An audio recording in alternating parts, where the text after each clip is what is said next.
Сигурни спортни прогнози представят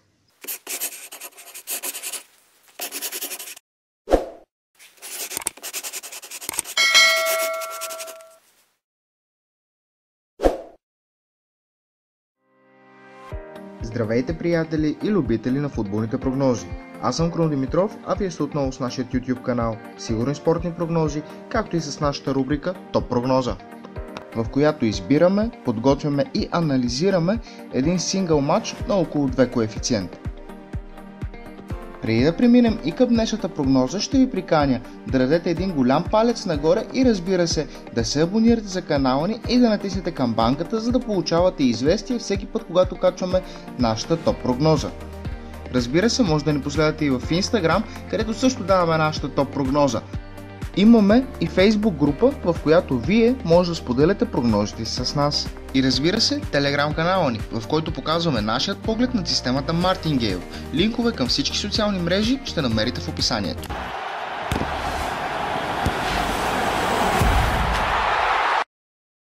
Матча, който сме избрали да анализираме за вас днес, е между Атлетико Мадрид и Ювентус. Пореден страхотен двубой ни очаква в Мадрид. Атлетико приема Ювентус за спор за мястото в следващата фаза. Със сигурност и двата отбора ще търсят победата. Атлетико Мадрид се намира в една прекрасна форма като домакин, след като е спечелил 13 от общо 17 домакински матча и е загубил само един от тях, от Реал Мадрид с 3-1 преди около седмица. Дюшекчиите са вече на цели 7 точки от първия в Испания Барселона и са отпаднали в турнира Купата на Краля, което означава, че единственият трофей, който може да спечелят, е Шампионската лига. Нещо, което няма да е неочаквано, след като за последните 5 години са стигнали 2 пъти до финала на надпреварата и са били на крачки да спечелят ушатата. Особено през сезон 13-14, в който Реал Мадрид вкарва изравнителният гол чак в 93-та минута. Гол, с който успяха да изравнят и следователно спечелят тяхната 10-та титла в надпреварата. В отбора на червено-белите ще отсъства единствено Люка Ернандес, който има контузия в коляното и ще пропусне матча, което означава, че Атлетико ще излезе с най-доброто, което разполага. Ювентус са на вече съвсем различен полюс. Титлата в Италия е почти решена, след като вече има 13 точки преднина пред втория. Кристиано Роналдо внесе тази липсваща класа в отбора, която лично според нас има напълно реален шанс да им донесе така желания трофей от Шампионската лига.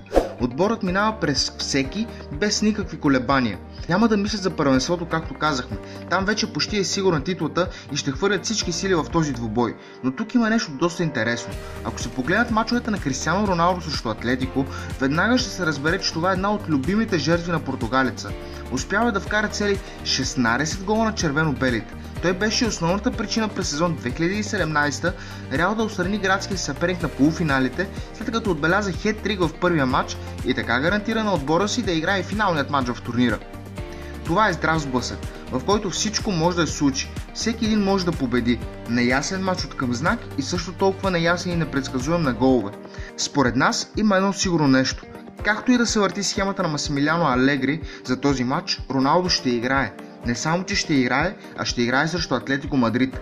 Кръвен враг на бившия си отбор Реал, където изкара цели 9 години и вече е легенда. Роналдо винаги играе на предела на силите си и никога не го е страх да стреля от всякакви положения и разстояния. А такива битки редовно се решават от класата на един играч. Това мислим, че може да направи и днес 34 годишният португалец. Прогноз за матча Атлетико Мадрид Ювентус: Кристиано Роналдо да отбележи по всяко едно време. Коефициент 2,40 в Betfair и 2,10 в Еврофутбол. Благодаря ви отново, че изгледахте заедно с нас коя е най-силната прогноза за днес. Поне според нас. Ако това видео ти е харесал, дай един голям палец нагоре и се абонирай за канала ни, за да не изпускате всяка една наша топ прогноза. Аз бях Крум Димитров и ми беше изключително приятно.